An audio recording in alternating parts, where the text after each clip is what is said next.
Наредба 26 влиза в 14 юни 2007 година. Тя предоставя акушерска помощ на всички здравно неосигурени жени, както и изследвания на всички бременни и новородени деца извън обхвата на здравното осигуряване. Обхватът на медицинските услуги или акушерската помощ се предоставя на здравно неосигурени жени, но искам да ви кажа сега и трудностите. Още в началото, когато излезе тази наредба, никой не беше чувал за нея. Лекарите масово не работиха, акушер-гинеколозите, защото първото, което за акушер-гинеколозите е, че изискваше специална програма, която трябва да се инсталира. Но тя се инсталира от специалист. Другото, което е ненавременно и недобро заплащане. Значи много ниска беше таксата, която се плащаше от здравната каса, сега не е така. Имаше обработка на документи, изчакване и тази неинформираност и липсата на сведения в отдалечените селски райони правеше тази наредба неработеща. Лекарите нямаха желание.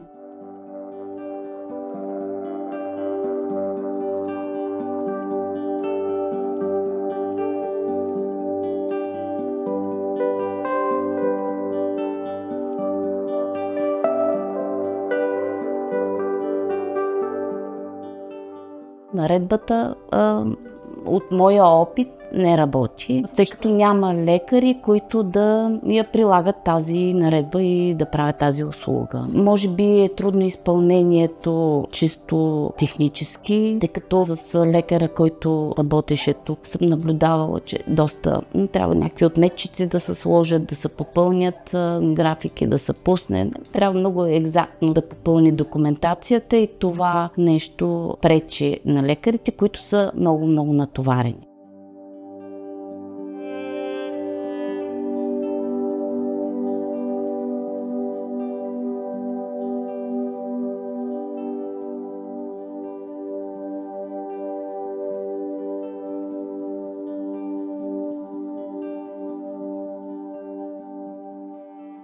Първи януари 2023 година има нови промени и те са, значи по клинична пътека номер 5, раждане в България, то е абсолютно безплатно, независимо как протича раждането, дали е нормално раждане или е секцио. Другата услуга, клиничната пътека номер 1, тя също е променена.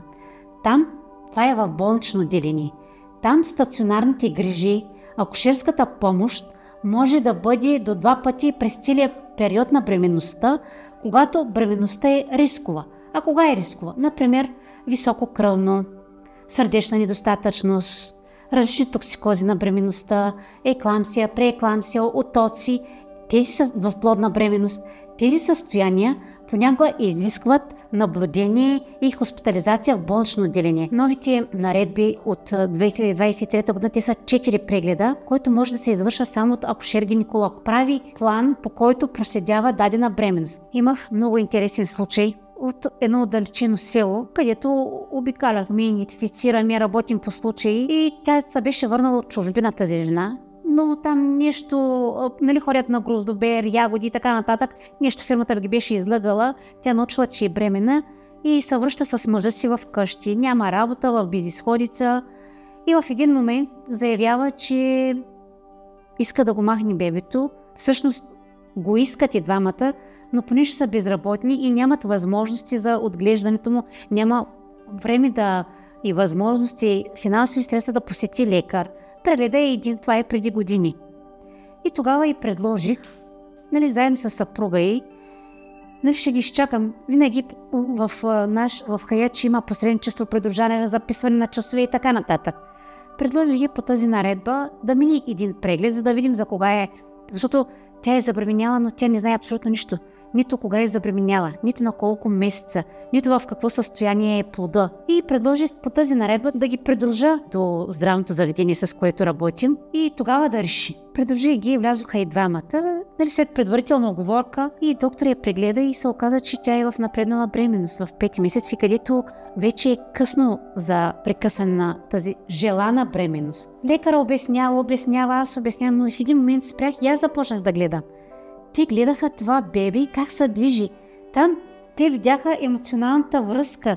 Те разбраха, че няма да махнат това беби.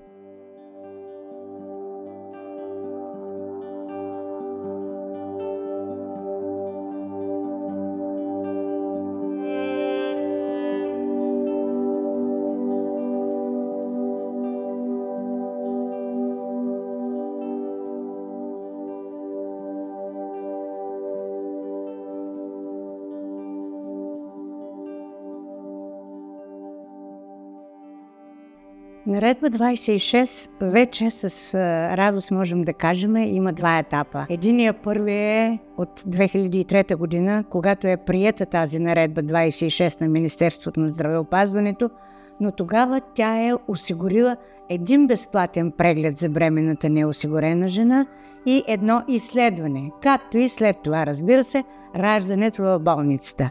Нямало е проблем с изпълнение на тази наредба по отношение на раждането и финансирането на раждането на всяка една жена в България.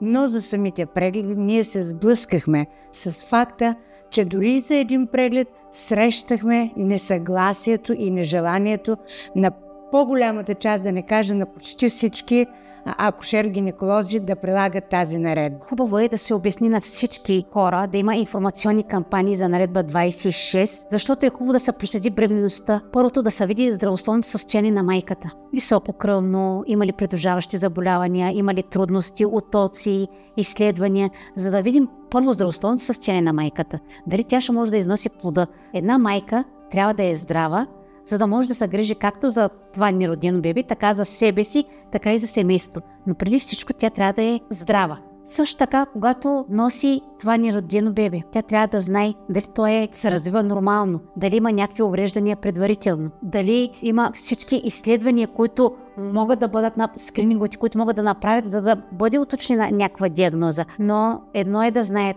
жените, друго е какво ще работят лекарите. Не се свеждат сведенията на наредба 26 само до жените. Билото осигурена, неосигурена и така нататък в отдалечен или близък край. Важно е също така как ще се въздейства на лекарите, дали те ще работят. Защото пак казвам, има статистика в здравната каса, че има много прегледи. Да, ама жените не знаят, че са минали по този преглед.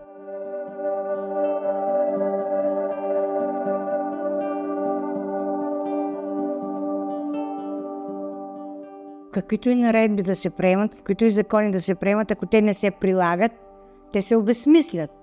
А защо има съпротиви в лекарите срещу прилагането на тази наредба? Аз лично нямам логичен отговор. В повечето случаи те се оправдават, че отчитането става много бавно, след това заплащането на техния труд, когато преглеждат неосигурени бремени, става много бавно с много документация. Даже сме имали случаи, когато те предпочитат да прегледат без никакво заплащане бременната, вместо да се занимават с цялата документация, свързана с прилагането на наредба 26. Защо е важно да бъде проследена бременността? Затова, защото при непроследена бременност вероятността да се родят недоносени деца, да се родят деца с някакви увреждания, които след това струват на държавата много повече, отколкото тези 3 прегледа, които сега вече осигурихме чрез промяна на наредба 26. И аз категорично възразявам на всички тези опоненти, които казват: ама откъде на къде ние до кога ще учиме тези неосигурени хора да продължават така и ще им осигуряваме едва ли не с наши пари тези здравни услуги. Ами ако не им ги осигуриме, след това ще трябва да осигуряваме много пари за много по-сериозни последствия от непроследената бременност на всяка една жена. И затова ние, изхождайки от всички тези аргументи, си казахме: всяко бебе е безценно. Всяко бебе има право, независимо от немърливостта или несериозността на майката, всяко бебе има право да бъде прегледано, да бъде обезпечено неговото раждане по нормален път и в добро здраве. Наредба 26 е важна за това, защото тя осигурява раждането на здрави бебета от здрави майки, за щастливото отглеждане от семействата на едни здрави бъдещи поколения, които да не са в тежест на държавата, а да бъдат способни сами да се справят с предизвикателствата на живота.